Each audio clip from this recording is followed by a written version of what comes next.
नगर जिले की अडालज पंचायत देखेंगे कि कैसे अडालज पंचायत शहरी इलाकों की तरह विकास के पथ पर आगे बढ़ रही है और वहीं दूसरी ओर जनसहयोग के साथ सामाजिक बदलाव के लिए कदम उठा रही है।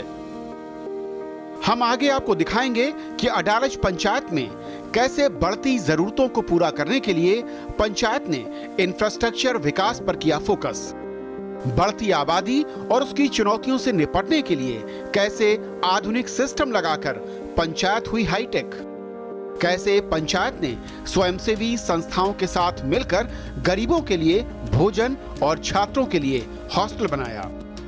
साथ ही आपको ले चलेंगे एक और पंचायत वीरा तलावड़ी, जहां देखेंगे कि कैसे पंचायत के प्रयासों से गांव की गंदगी हुई साफ और सूखे गंदे पड़े तालाब चमकने लगे। पंचायत में बैंकों के रूखे रवैये से रोजगार के रास्ते पर कैसे आ रही हैं रुकावटें। तो आइए शुरू करते हैं सफर अडालज से। गांधीनगर मुख्यालय से करीब 4 किलोमीटर की दूरी पर अहमदाबाद गांधीनगर हाईवे पर यह है अडालज पंचायत, जो पूरी तरह से शहरी पंचायत लगती है। इसकी आबादी अब करीब 23,000 है। ज्यादातर लोग यहां अपने बिजनेस से जुड़े हुए हैं। यूं तो ग्रामीण इलाका है, लेकिन लोग खेती की बजाय स्वरोजगार से जुड़े हुए हैं। इस पंचायत की दूरी गांधीनगर और अहमदाबाद से करीब बराबर है और इसीलिए दूर दराज इलाके में रोजी रोटी की तलाश में लोग यहां तक चले आते हैं और इसीलिए पिछले कुछ वर्षों में यहां की आबादी तेजी के साथ बढ़ी है। गुजरात में कुछ महीने पहले ही पंचायत चुनाव हुए और ज्यादातर पंचायतों में नई टीम ने पद संभाला है। अडालज पंचायत भी इससे अलग नहीं है। नई टीम ने पद संभालते ही बैठकों का दौर शुरू कर सदस्यों और गांव वालों के साथ चर्चा कर अपनी प्राथमिकताएं तय कर दी हैं। हर महीने हमारी पंचायत में कमेटी की मीटिंग होती है। यहाँ पर जो भी सॉल्यूशन होता है उसका डिस्कस होता है और उस पर हम काम करते हैं। गांव में तो बहुत सारे प्रॉब्लम हैं, लेकिन हम जल्द से जल्द हमारा ट्राई है कि सबको अच्छी सुविधा मिल सके और सरकार से की जो योजना है वो सबको लाभ मिल सके। पंचायत की हर मंथ में बैठक होती है। उस बैठक के लिए ग्राम पंचायत के सभी सदस्य और सरपंच के साथ में मिलकर एक बैठक हर मंथ हम ये करते हैं। उसके लिए 7 दिन से अगाऊ उसका एजेंडा दिया जाता है और सभी को बताया जाता है कि इस तारीख को पंचायत की ग्राम पंचायत की कॉमन बैठक है। उसमें सभी वार्ड्स में से या गांव में से जो भी प्रश्न होते हैं, जी वार्ड मेंबर के जितने भी वो उनको क्वेश्चन मिले होते हैं, वो सब मिला के वो यहाँ पे इकट्ठे होते। ऐसे भी जैसे जितने लोग अपने आप से भी यहाँ पे अर्जी देते हैं, वो सबका हम ग्राम पंचायत की मीटिंग में डिस्कस करते हैं। फिर वो डिस्कस के बाद उसका जो भी हमें गांव के हित में जो निर्णय लेता है वो सरपंच के अध्यक्षांश से पूरी बैठक मिलती है और सरपंच और पूरा बॉडी के सब लोग मिलके उसका ठहराव करते हैं, फिर उसको हम इम्प्लीमेंट करते हैं। यूं तो पंचायत में पानी की टंकी से लेकर स्कूल, आंगनवाड़ी, तालाब और सड़कें कई साल पहले ही बन चुकी थीं, लेकिन आबादी बढ़ने के साथ पंचायत की जरूरतें बढ़ी और इसीलिए पंचायत ने अब नई जरूरतों को पूरा करने के लिए गांव के स्कूल, आंगनवाड़ी और तालाबों का नवीनीकरण करने के लिए पंचायत से प्रस्ताव पास कराया। पंचायत में 2 स्कूल और आंगनबाड़ी के नवीनीकरण पर करीब 40 लाख रुपए का खर्च आएगा, लेकिन पंचायत की माली हालत बहुत अच्छी नहीं है। फिर भी पंचायत ने हार नहीं मानी और फंड के लिए पंचायत में काम करने वाली निजी कंपनियों और बिल्डरों से बात कर CSR फंड का इंतजाम कर लिया। हमारे 8 आंगनवाड़ी है गांव में, वो भी काफ़ी जर्जरित हो गई है, तो उसको भी पूरा रिनोवेशन हम उसमें करना चाह रहे हैं। साथ में 2 प्राइमरी स्कूल है, बॉयज़ एंड गर्ल्स अलग अलग स्कूल है हमारी दोनों को भी हम स्मार्ट स्कूल के तौर पे ज़्यादा डेवलपमेंट करना चाहते हैं। तो ये हमारी बेसिक जो रिक्वायरमेंट है उससे हम स्टार्ट कर रहे हैं। पंचायत में 2 तालाब हैं जिनकी हालत बहुत ही खराब है। चारों तरफ गंदगी फैली हुई है और बरसात के महीनों को छोड़ दें तो इसमें पानी भी बहुत कम होता है। पंचायत प्रयास कर रही है कि इन दोनों तालाबों का सौंदर्यीकरण करा लिया जाए और इसे पर्यटकों के लिए आकर्षक बनाया जाए, जिसके लिए करीब 75 लाख रुपए का खर्च प्रस्तावित है। पंचायत ने इसके लिए निजी कंपनियों से टाई अप कर CSR फंड का इंतजाम किया है और बिना सरकारी फंड के इन तालाबों का अब कायाकल्प किया जाएगा। हमारे गांव में यहाँ पे तालाब का काम है जो उसको डेवलप करना है। अभी तो उसमें गंदा बरसात का पानी सब वगैरह जा रहे हैं उसमें, तो उसको डेवलप करना बहुत ज़रूरी है। जो हमारे तालाब है उसको हम पूरा डेवलप करें, उसको डीप करके उसके सराउंडिंग हम पब्लिक के लिए वॉकवे बनाएंगे, लाइटें लगवाएंगे, गार्डन बनाएंगे। तो उसके लिए पंचायत के पास तो उतना फंडिंग नहीं है, लेकिन जो प्राइवेट सेक्टर बिल्डर लोग हैं उनसे हमने CSR फंड लिया है। उन लोगों का जो प्रॉफिट होता है उससे उनको 2% पब्लिक के लिए यूज़ करना होता है, तो उन लोगों का हमने संपर्क किया है। तो अभी एक बिल्डर से बात हो गई, उन्होंने 1 करोड़ रुपया फंड देने के लिए हमको रेडी कर दिया। प्लान हमारा ऑलमोस्ट बन गया है, तो जो तालाब और वो सब वो लोग करेंगे। पंचायत में दूसरे इलाकों से आकर बसने वाले लोगों की संख्या काफी अधिक है और ऐसे में पंचायत की न सिर्फ आबादी बढ़ रही है बल्कि उसके जरूरतें भी।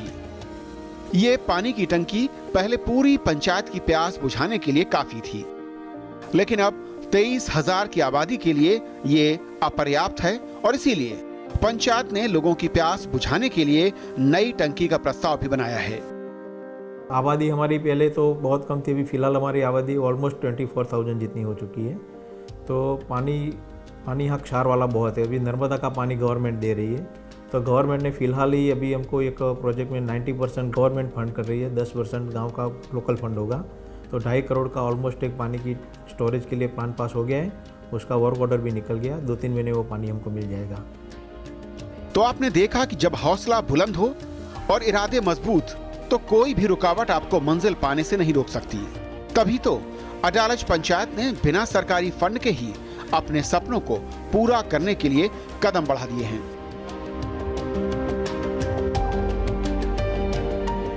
पंचायत के कदम यही नहीं रुके।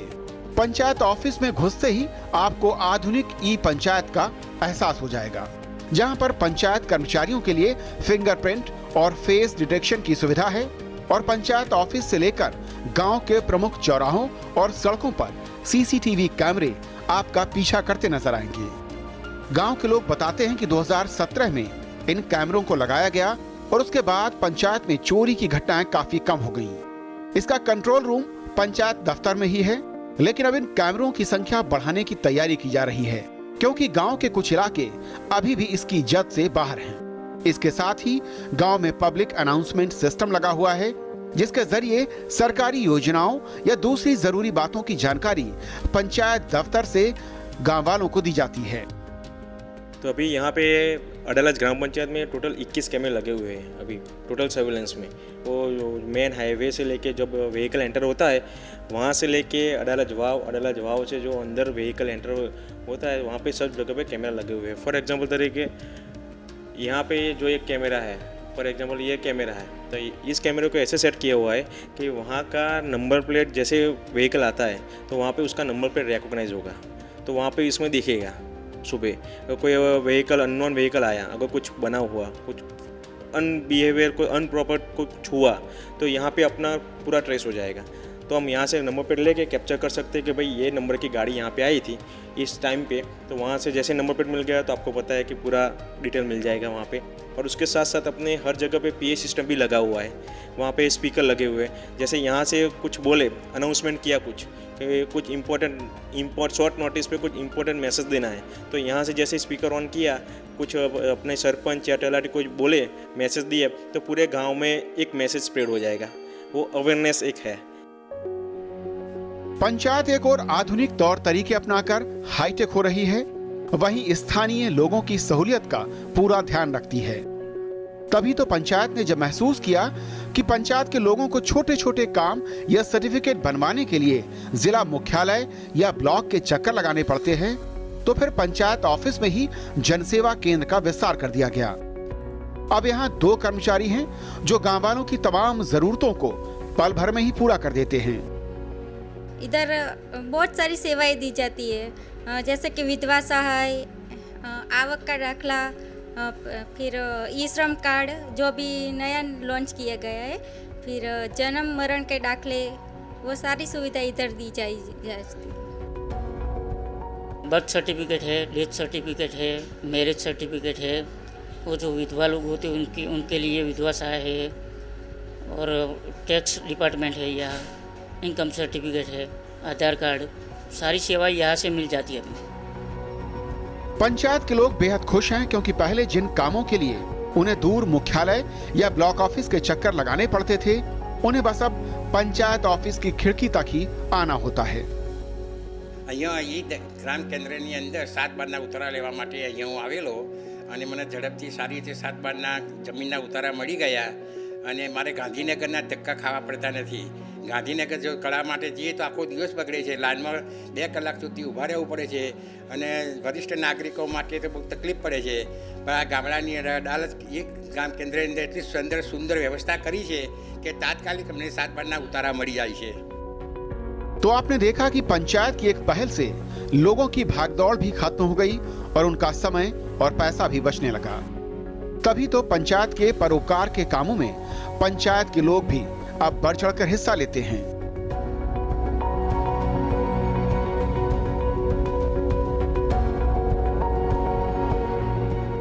ये कोई रेस्टोरेंट या ढाबा नहीं, बल्कि अन्नपूर्णा रसोई है, जो पूरी तरह से पंचायत और स्वयंसेवी संस्थाओं के सहयोग से चलती है। इसका शुभारंभ प्रधानमंत्री नरेंद्र मोदी ने किया था। इस रसोई में हर रोज 20 रुपए में दोपहर का भोजन गरीब लोगों को दिया जाता है। भोजन के लिए कड़ी धूप में भी लंबी लाइन लगती है। अब इस महंगाई के दौर में चाय के दाम पर अगर भरपेट स्वादिष्ट और पौष्टिक खाना मिले तो फिर क्या अमीर क्या गरीब, सब कतार में लगकर अपनी बारी का इंतजार करते हैं और खाने की थाली मिलने के बाद इस अनोखी पहल की तारीफ किए बिना नहीं रह पाते। ये 1.5 महीने से चालू हुआ है, अच्छा है।